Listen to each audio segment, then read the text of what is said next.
we doing, everybody? This is Splash of Gas with Dave Weicker, a NASCAR podcast. What a fantastic time out in Indiana. There would be plenty of racing action throughout the Indianapolis area. ARCA and all three national series would be in action.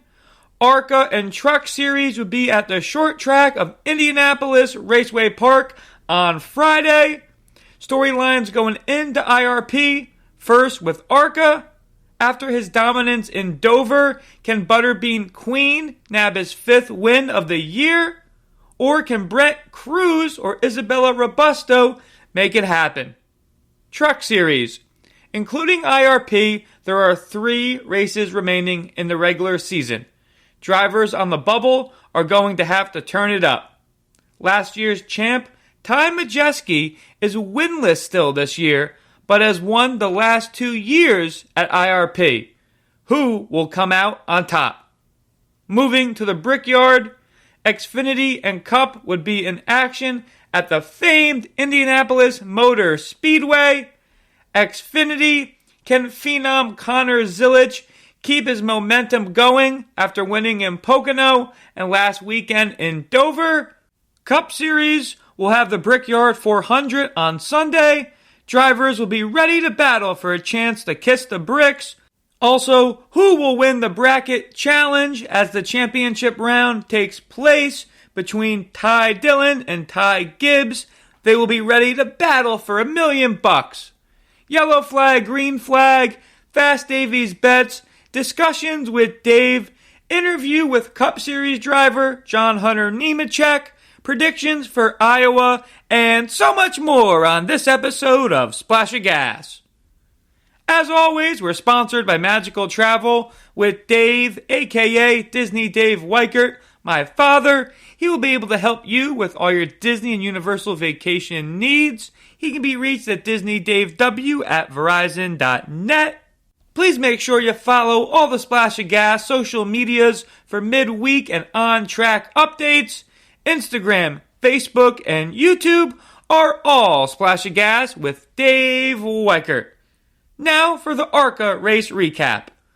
ARCA Series would get the action going first on Friday at IRP. Qualifying would get rained out. Last week's winner from Dover, Butterbean Queen, would be on the pole. He would start alongside Brent Crews. Once the race went green, Queen would be leading with Lawless Alan and Brent Crews in a tight battle for second. Crews would eventually clear for the position. First yellow would fly on lap 7 for a smoking Becca monopoly. Queen and Crews on the restart. Butterbean would clear Crews for the lead. Another yellow on lap 18 for a spinning Jackson McLaren. Again, Queen and Crews battle on the restart. The two would make contact and slide up the track slightly. Lawless Alan would try to sneak by on the low line.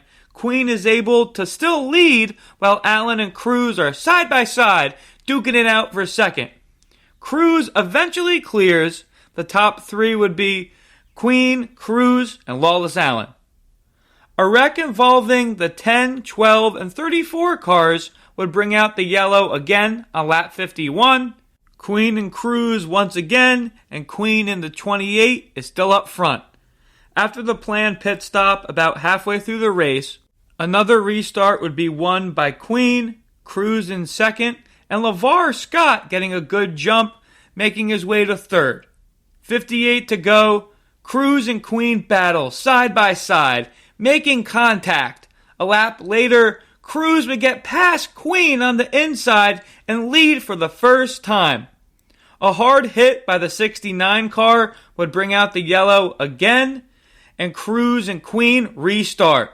Crews clears for the front spot. Queen and Lawless Alan battle for second, with Alan taking the spot. Another yellow with 23 to go as the 99 hits the wall. Crews and Lawless Alan on the following restart.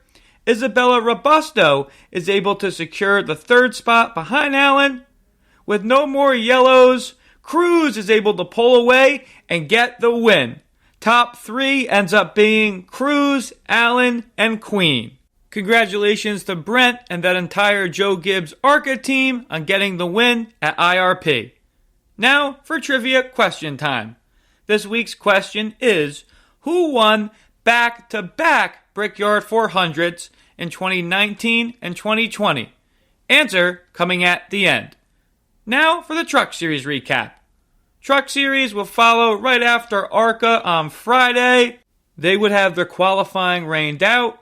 Was not able to be at Indianapolis or IRP this weekend, but the Splash of Gas sticker was still on supporting the 74 truck, this time for Boston Oliver, who would be making his Truck Series debut in the 74 for Mike Harmon Racing.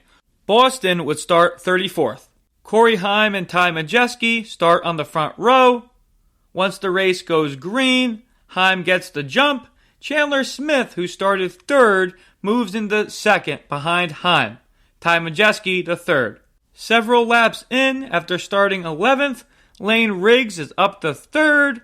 By lap 22, Lane is driving a rocket ship and passes Heim for the lead. By lap 50, Heim would drop to fourth. Top three is Riggs, Majeski, and Smith. Lane Riggs goes on to win Stage 1, with Majeski and Smith still following. Riggs gets the jump to start the second stage and leads again. Majeski and Raja Karuth follow. 30 laps into Stage 2, the top three is Riggs, Majeski, and Chandler Smith. 9 laps later, the first yellow for incident flew when the 22, after contact, will go into the wall. Riggs and Majeski restart with 15 to go in the middle stage. Riggs back up front as his teammate Chandler Smith rockets to second. 5 laps later, the 52 of Stuart Friesen passes several, including Smith, and secures the second spot. Riggs goes on to win Stage 2. Stuart Friesen and Ben Rhodes follow.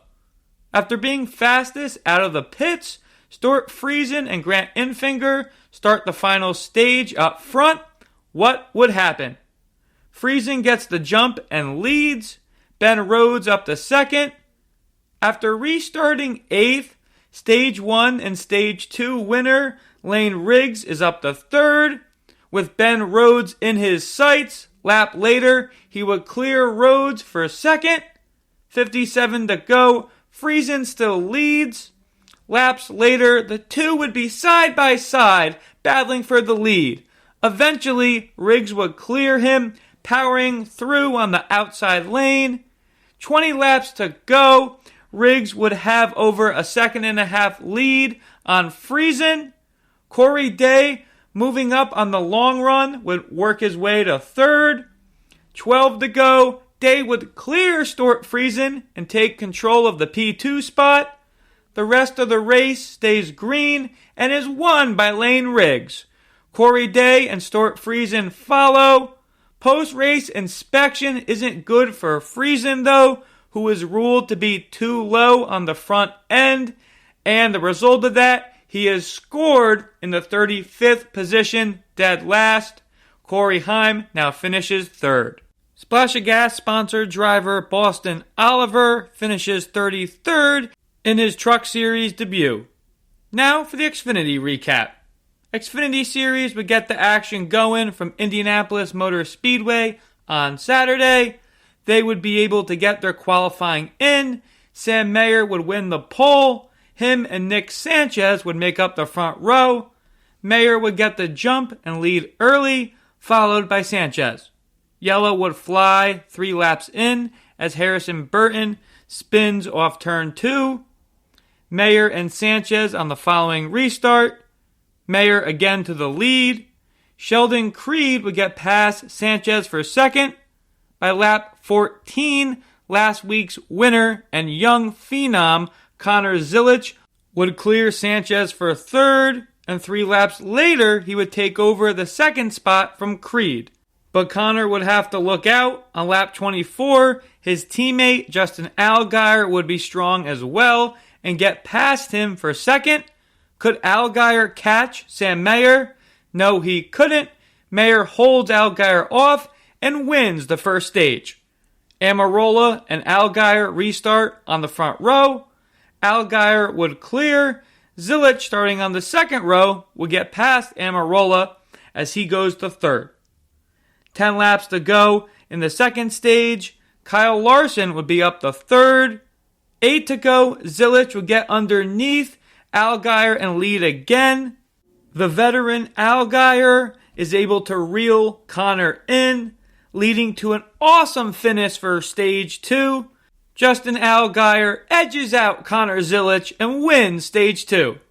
Allgaier and Kyle Larson restart on the front row for the third and final stage, but they wouldn't make it a lap as Leland Honeyman and Carson Kvapil make contact.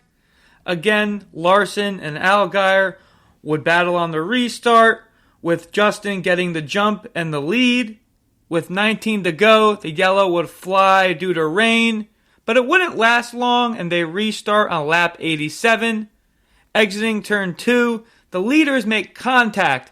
This would get Allgaier loose, resulting in the back of his car hitting the wall, receiving damage.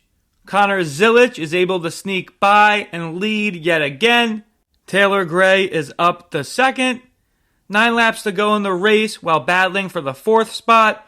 Eric Almirola makes contact with Austin Hill. Hill took opposition to that and right hooks Almirola, sending him brutally into the wall. Luckily, Eric is okay, but the yellow flies again. Hill is given a 5-lap penalty for the rough driving.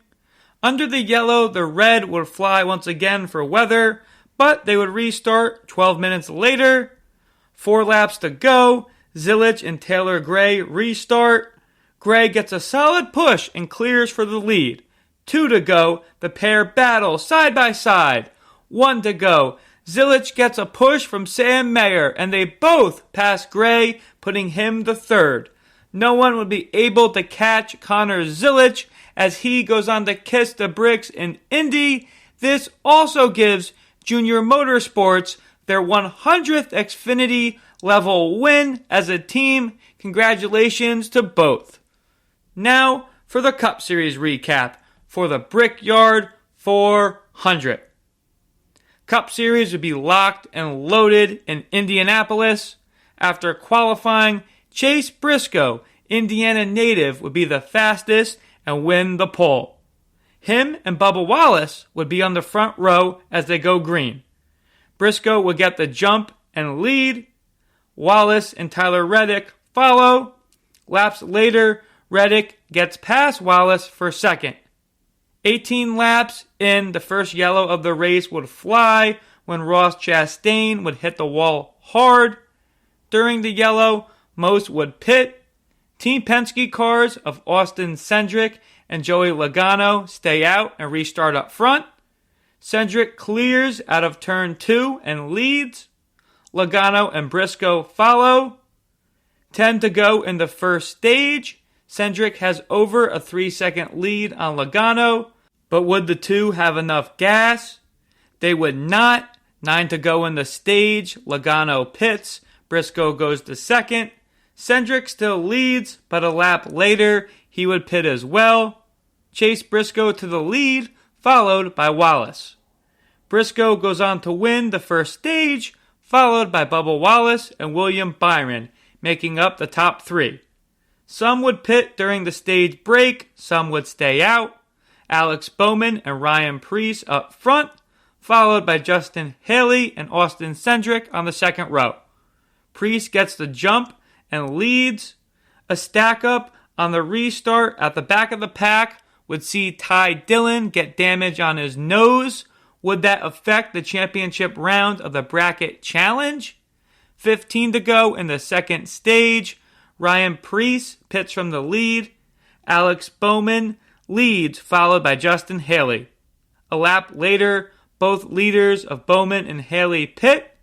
Austin Cindric goes back to the lead with William Byron and Carson Hocevar following. 28 laps into the second stage, William Byron would pit from second, with Hocevar taking his spot. 3 laps later, Carson would pit. Logano to second, Cindric still out front. but tire trouble for him laps later forces him to limp to pit road. Joey Logano pits from the lead. Bubba Wallace takes control of the lead, but he pits with 11 laps to go in the second stage. Briscoe back to the front spot with Tyler Reddick behind. The yellow would fly moments later as Eric Jones hits the wall. Most pit underneath the yellow. Brad Keselowski and Ryan Blaney restart with 4 to go in the second stage. Blaney gets the jump and leads. Kyle Larson gets a great jump and moves into second. Denny Hamlin is in third. Ryan Blaney wins the second stage. Kyle Larson and Hamlin in second and third. Hamlin and Larson restart on the front row for the third and final stage. Who would be ready to win the Brickyard 400? Byron and Hocevar on the second row. 54 laps to go. Kyle Larson gets the lead. Hamlin and Byron follow. 43 to go. The next round of pit stops would start. Laps later, Byron would pit from third. 40 laps to go. Leaders of Kyle Larson and Denny Hamlin pit. Justin Haley leads. 30 to go.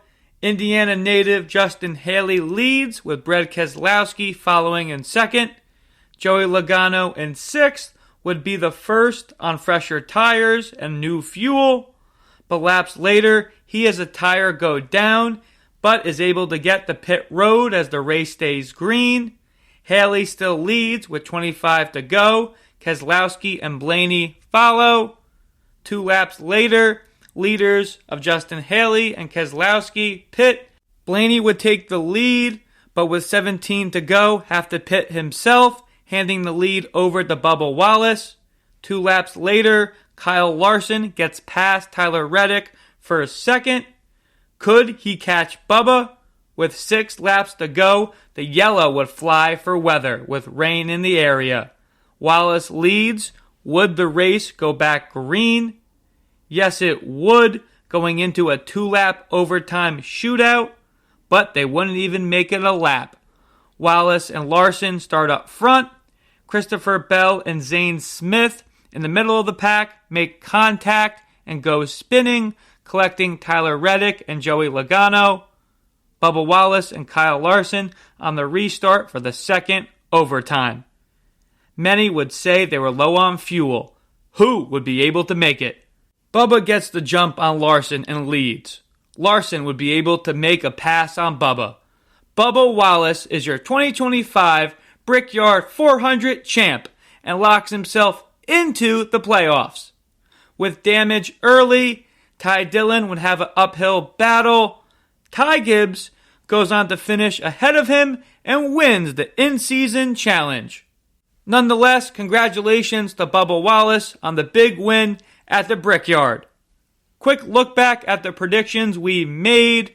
ARCA went with Queen. He leads early and comes home with a third place finish. Trucks tapped Ty Majeski. He comes back with a P5 finish. Xfinity chose Kyle Larson. He finishes fourth. Cup picked Ryan Blaney for the Brickyard 400. He brings it back with a 7th place finish. Now for yellow flag, green flag. Green flag ARCA, Brent Crews.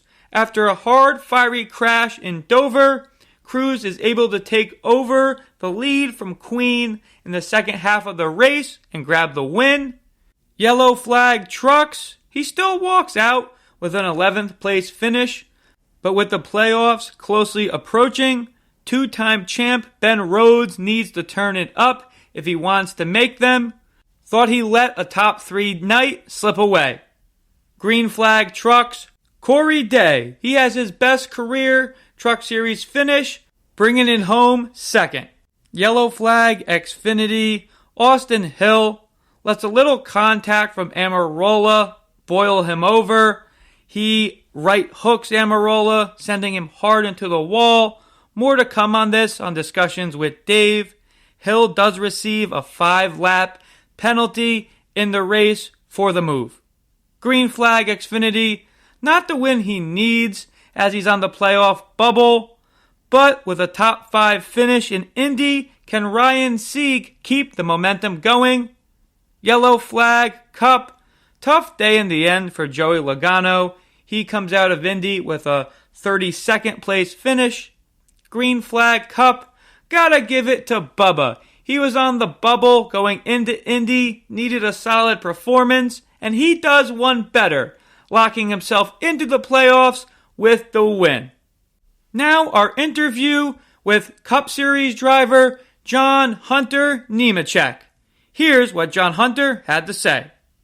Next guest we bring on the Splash of Gas is driver of the 42 in the NASCAR Cup Series for Legacy Motor Club is John Hunter Nemechek.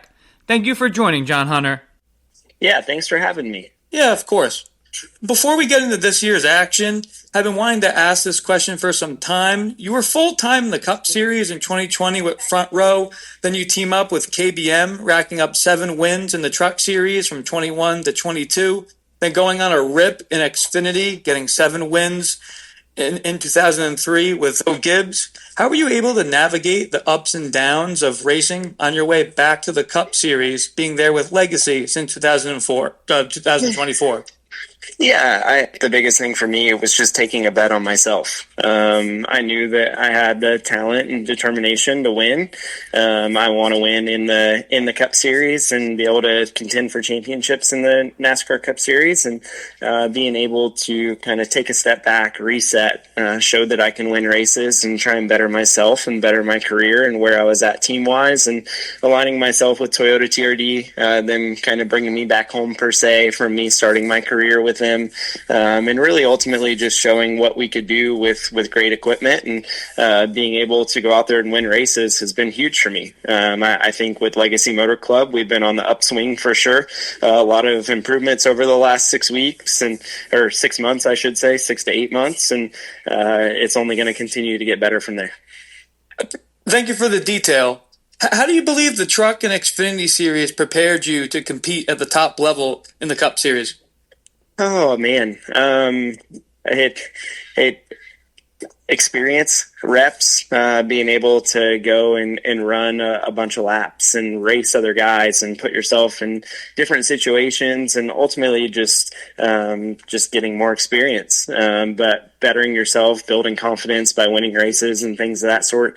The Cup Series is so much different than the other 2 series as well. So you definitely have to be on your A game. There's no room for slacking whatsoever. There's a reason that there's the 40 best guys in the Cup Series every single week. Gotcha. Thank you for touching on that. Just as you said, Legacy has made some big strides in the last 6 months. You alongside your teammate Eric Jones in the 43 have been strong this year. You started off the season hot in the first 2 races with a P5 at the 500 and a top 10 in Atlanta, more top 10s in Texas and Kansas, then back-to-back P6 finishes at 2 different tracks of Mexico City and Pocono. What does this say about Legacy Motor Club and the cars you all are bringing to the track each weekend? Yeah, it's been a huge improvement. I think for us, we have definitely changed a lot of processes and procedures, and we've put ourselves in some really good spots. I've really enjoyed being able to go to the racetrack every week and show up and know that you're going to have speed. How much speed has definitely been the question. There's still definitely areas of improvement that we need to get better at, but overall, it's been a great experience. I've had a lot of fun this year, and I've really enjoyed just showing up to the racetrack every week and having a shot to go qualify really well and race really well. Hope you can keep that going. Going into Indianapolis Motor Speedway for the Brickyard 400, you were fast in practice, being second on the board behind Hamlin in that session. You clipped the wall in qualifying and have to start from the rear, but you make up 20 spots quickly in the first stage, finishing 16th. How was the 42 Camry feeling early at Indy? Yeah, it definitely felt really good.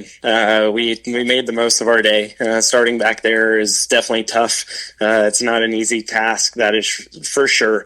But overall, it's been a great experience. We probably had the fastest car there in Indy, and driver mistake in qualifying ended up putting us behind going into the race. So definitely have to do better when it comes to just being able to execute when we need to a little bit better. From my standpoint, qualify where we probably should have, and we had a shot at the pole, and I committed a little bit too hard and ended up in the fence. So it definitely sucks, but overall it was a great experience, and trying to make that kind of our new standard going forward to make ourselves even better every time that we show up to the racetrack. And like I said, knowing that we have speed is a great thing right now.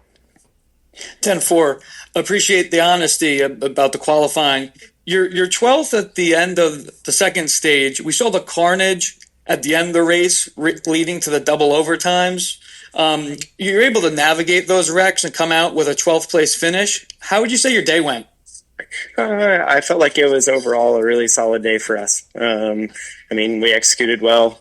Probably should have finished better with the speed that we had at our race car.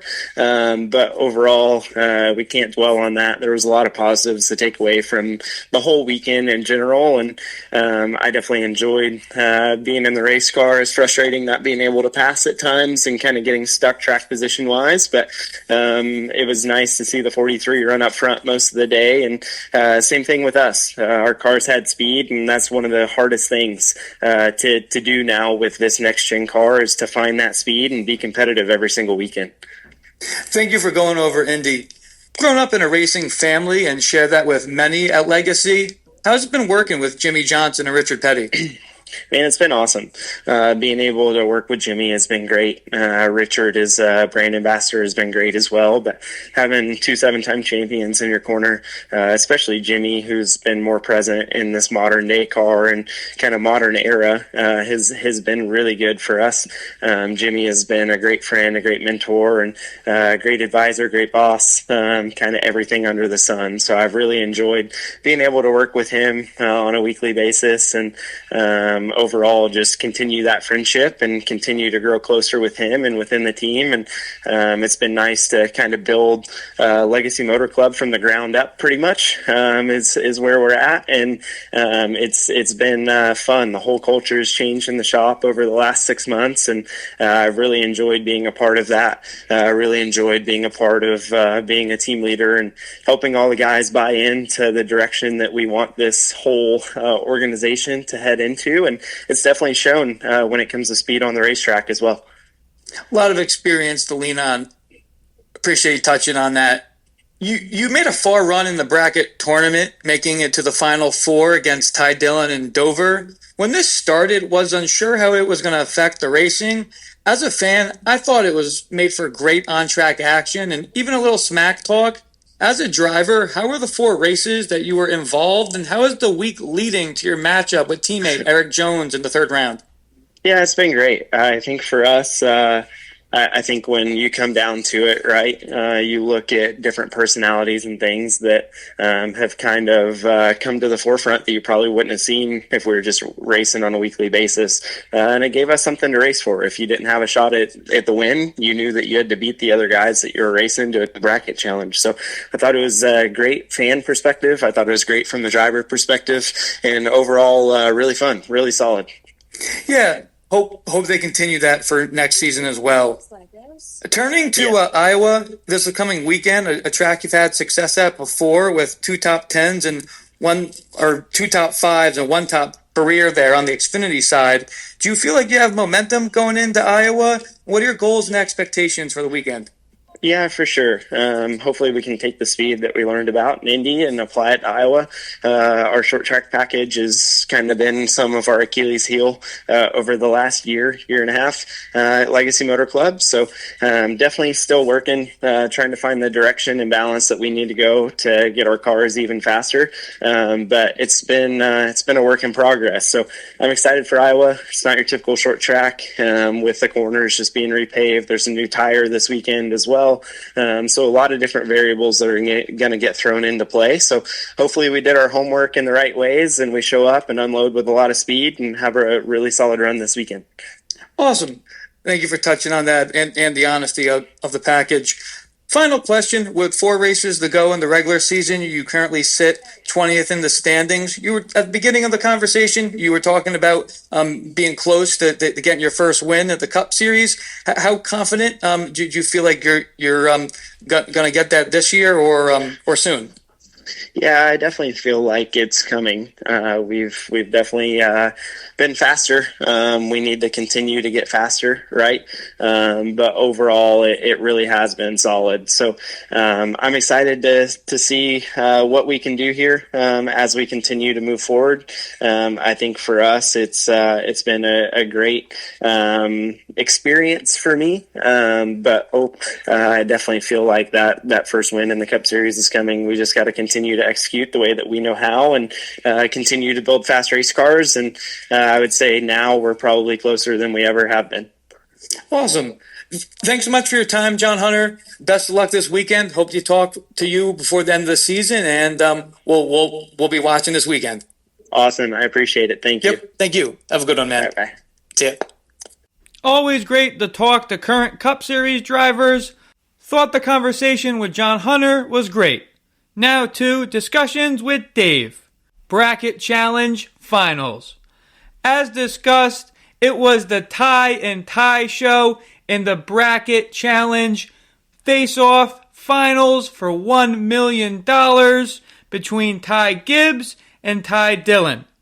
We were saying last week, this was the matchup of two grandsons of Hall of Fame owners, Joe Gibbs and Richard Childress.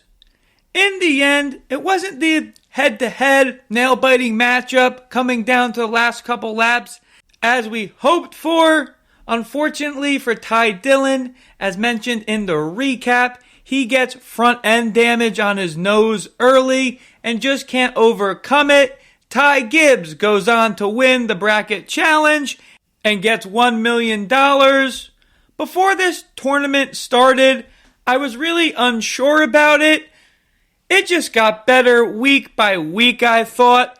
Really hope NASCAR brings this back again next year, and I think they will. Next topic on discussions with Dave, Junior Motorsports getting their 100th Xfinity level win on Saturday with Connor Zilisch's win at the Brickyard. Junior Motorsports gets their 100th win. Really says a lot about the leadership, not just from Dale Jr., but from his sister, Kelly Earnhardt Miller. They have produced so many top drivers and continue to develop them.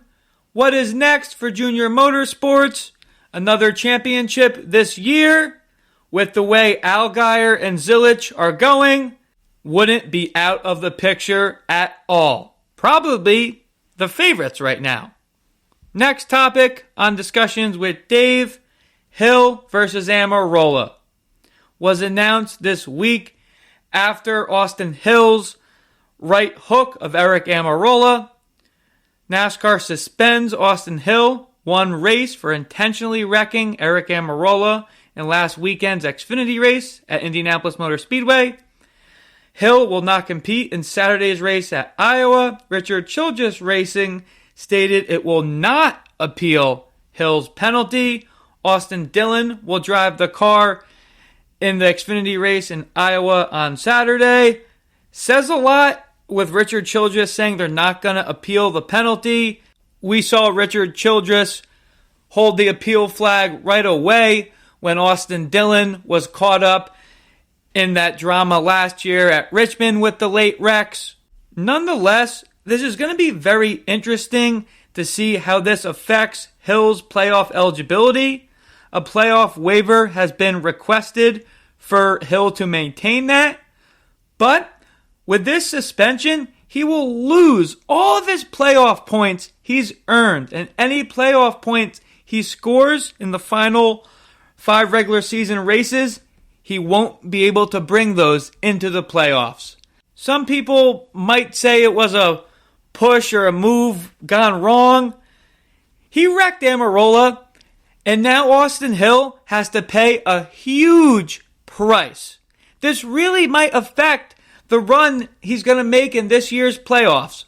We'll see what effects it continues to have on him. Next topic on discussions with Dave, Josh Williams out immediately at Colleague Racing. This one really caught me by surprise. I try to do my best to keep my fandom as even keel as I can as a huge NASCAR fan. I've stated before, I am a diehard Josh Williams fan on the Xfinity side. He's such a great guy and love putting my 11 gear on. Josh said earlier this week on his social medias, as most of you have seen, Colleague Racing has made the decision to release me for the remainder of the season. This has been a difficult day for my family, friends, longtime partners, and fans, whom I can't thank enough for standing by my side through all of this. We will be back soon and looking forward to a much brighter chapter in my racing career. I wish nothing but the best for my guys on the 11 team. Pinning down 2026 plans is now top of mind for Josh. In the end, Williams is staying positive, even with the separation from one of the Xfinity Series mainstays. It doesn't hurt him and ruin his day too much, Josh went on to say, because I know where my future is going. Josh isn't done racing in 2025, though. He has a loyal sponsorship following, highlighted by primary partner Alloy Employer Services. Big shout out to JR Pine. As a fan, your support to Josh means so much. Thank you for everything you do. The news for the upcoming races and team that Josh will be on for the rest of this season, I'm sure will come out in the next couple days to weeks, and we will keep you updated on that. Next topic on discussions with Dave, get well Stort Friesen. We were just talking about him in the Truck Series at IRP and at his win earlier this year in Michigan. Stort, if you don't know, in the racing community, is a huge dirt modified driver, and he races in upstate New York and through his native Canada as well. Unfortunately, over the weekend on Saturday, Stort was involved in a really brutal crash, and he sustained some major injuries. Here's the official statement from his wife, Jessica, on Thursday, July 31st. Stort has successfully made it back to the United States and has been admitted to a level 1 trauma center in New York. Stort's injuries are extensive, and we are thankful we've been able to get him to a place that has experience necessary to complete all the surgeries that he needs. We are beyond grateful for Dr. Marseca and the staff at Canton Potsdam Hospital for helping us initiate the trauma transfer back to the United States, along with the amazing crew at Oswegan Mohawk Ambulance, who did an incredible job keeping Stort stable and comfortable during his transfer. As things progress, I will do my best to continue to keep you updated. Our family continues to be overwhelmed by all the amazing support we have received. Your prayers and well wishes have encouraged us as we work through Stort's road to recovery. This will likely not be a quick journey, but we will continue to get Stort back at the top of his game, on track, where he belongs. Jessica Friesen. Prayers and thoughts to Stort Friesen on his road to recovery, along with his family too. Next topic on discussions with Dave. Last topic of the segment was announced on Sirius XM. No more Mexico City. We did talk an episode or two ago that NASCAR is getting rid of the road course in Chicago. They're adding the road course at the Naval Base in San Diego next year. But that does not mean NASCAR for 2026 will be skipping the Chicago area. Was announced that the 1.5 miles of Chicagoland will return to the NASCAR Cup Series schedule.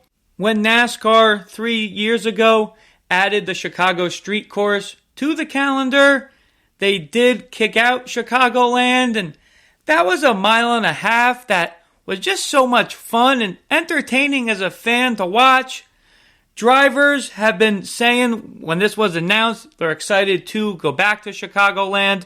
Can't wait for the drivers to be back there next year.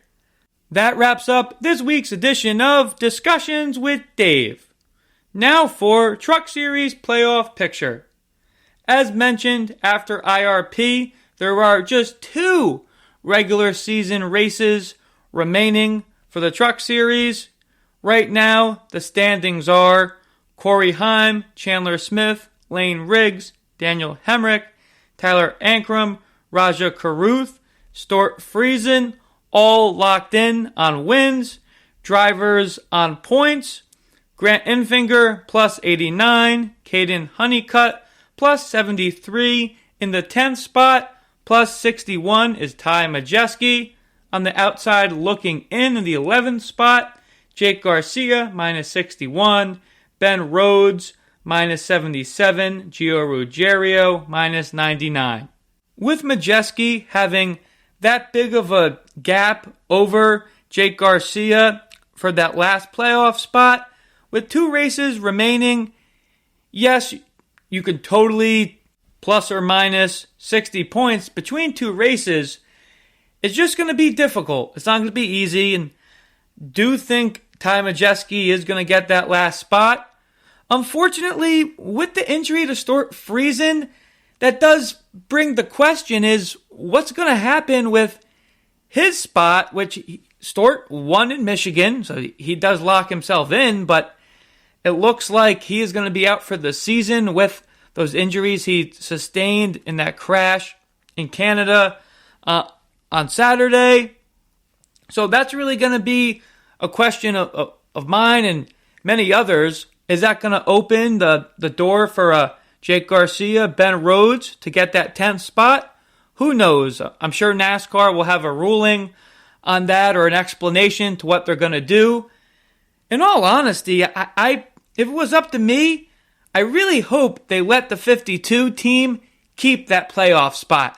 Hallmar Friesen Racing is a small, tight-knit group, and Stort has really grown that team from the ground up. Truthfully, Stort and Hallmar are great for racing, not just in the Truck Series, but throughout upstate New York and Canada.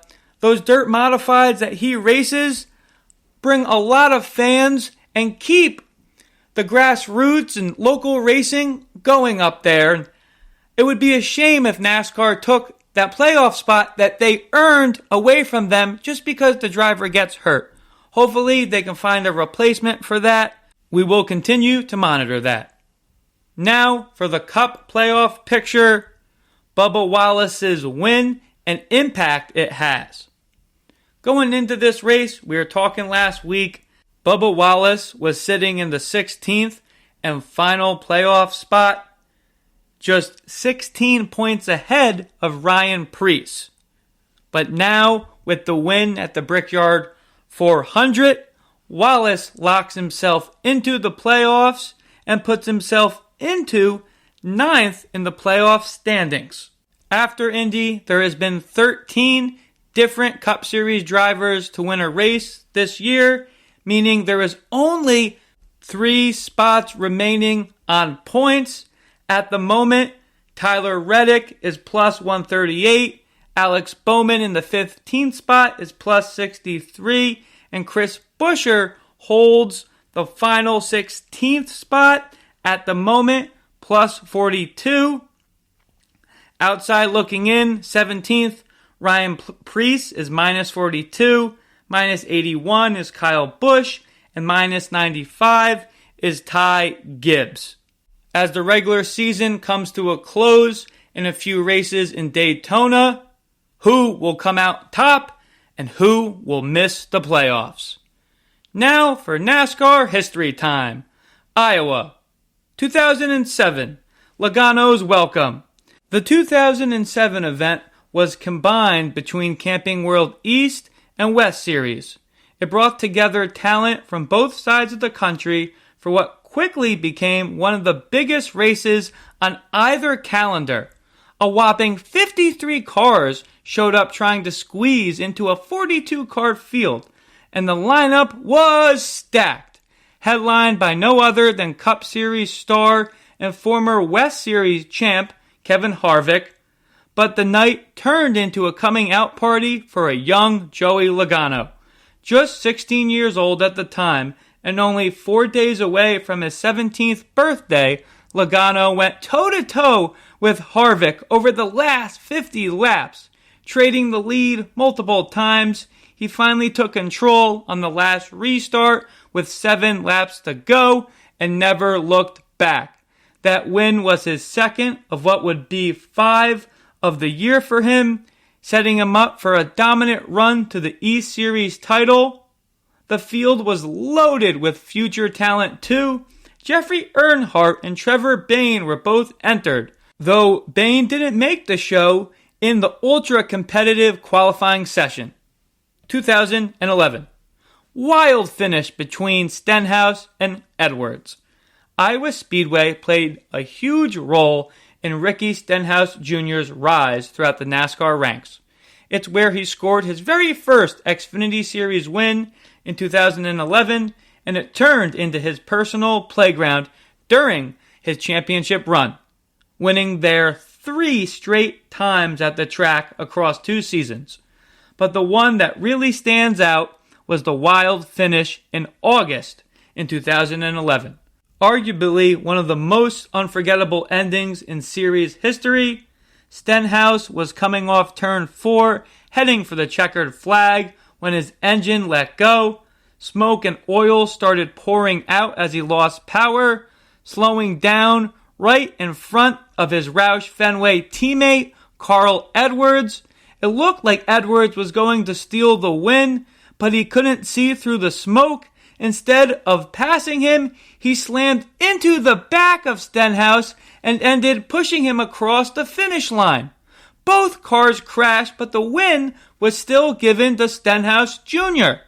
That capped a season sweep at Iowa, which turned out to be his only 2 wins of the year. And they were enough to lock up his first Xfinity title, beating Elliott Sadler by 45 points. Many of today's stars of NASCAR have gotten their first wins at Iowa. One of the great things about Iowa Speedway is that it has a role as a proving ground, especially with it being a standalone stop for both the Xfinity and Truck Series for so long. With fewer Cup drivers dropping down into those races, Iowa became a golden opportunity for rising stars to make a name for themselves and grab that all-important first NASCAR win. Austin Dillon kicked things off with his first Truck Series win there in 2010, and others followed suit. Ricky Stenhouse Jr., William Byron, and Ryan Preece all scored their first Xfinity wins at Iowa. On the Truck Series side of things, Ryan Blaney notched his first win at Iowa in 2012, setting the stage for his climb to the Cup level. Even on the regional scene, Iowa has seen today's stars grab wins. Chase Elliott picked up his first K&N Pro E-Series win there in 2012. And if you look at the list of Cup regulars who've won at Iowa, it's some for sure. Alex Bowman, Chase Briscoe, Ty Gibbs, Todd Gilliland have all found victory lane in Iowa in their career. Can't wait for the Cup Series race from there on Sunday. Now, the drivers to look out for: Iowa, ARCA. We mentioned Chris Wright's abrupt departure from the Xfinity Series with R Motorsports. He's back in the race cockpit, this time in Venturini 15 car. What can Chris do?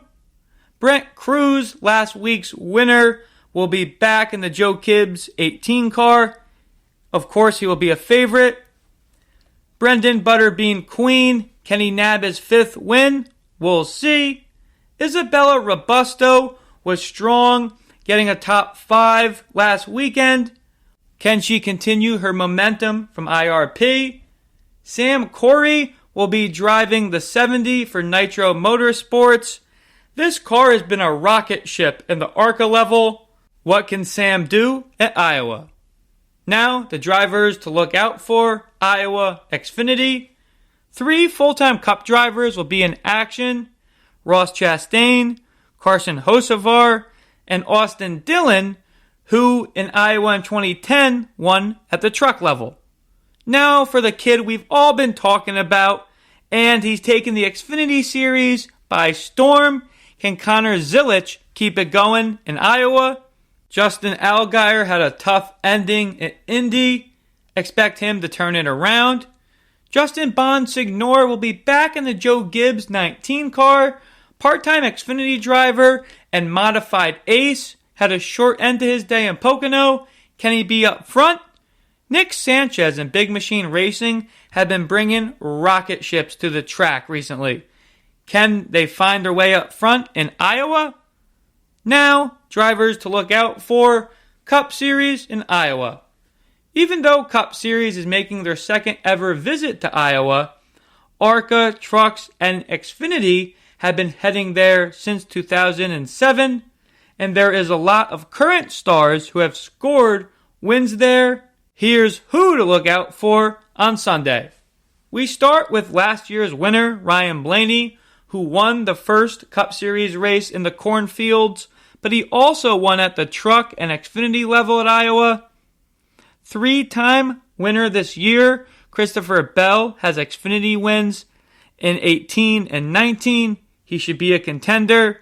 Don't sleep on Christopher Bell's teammate, Chase Briscoe, who's won there each at the ARCA and Xfinity levels.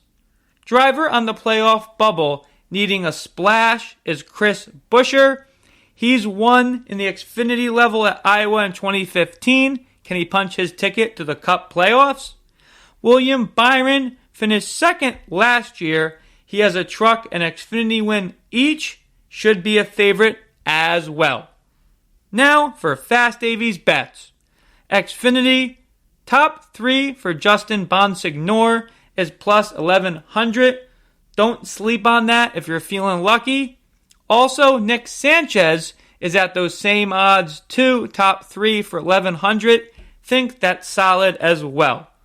Cup Series, Chase Elliott for a top 3 is plus 350. I think that's doable. Now for trivia answer time. This week's question, as mentioned earlier, is: who won back-to-back Brickyard 400s in 2019 and 2020? Answer is For Forever, Kevin Harvick. Now for our predictions for Iowa, ARCA Series. Butterbean Queen always seems to rebound after a tough race. I know I picked him last weekend, but give me Butterbean Queen in Iowa. Xfinity, with Austin Hill out this weekend with a suspension. Austin Dillon, who's won there before, will be driving the 21 Xfinity car for Richard Childress. I think he will get the job done. Cup Series, give me Willie B, William Byron. Second last year and should grab the win in the cornfields. As always, we're sponsored by Magical Travel with Dave, aka Disney Dave Weichert, my father. He'll be able to help you with all your Disney and Universal vacation needs. He can be reached at DisneyDaveW@Verizon.net. Please make sure you follow all the Splash of Gas social medias for midweek and on-track updates. Facebook, Instagram, and YouTube are all Splash of Gas with Dave Weichert. Thank you so much for everyone tuning in. Again, appreciate John Hunter Nemechek for joining the show. Can't wait to watch the races in Iowa this weekend. Till next time, everyone. Splash of Gas out.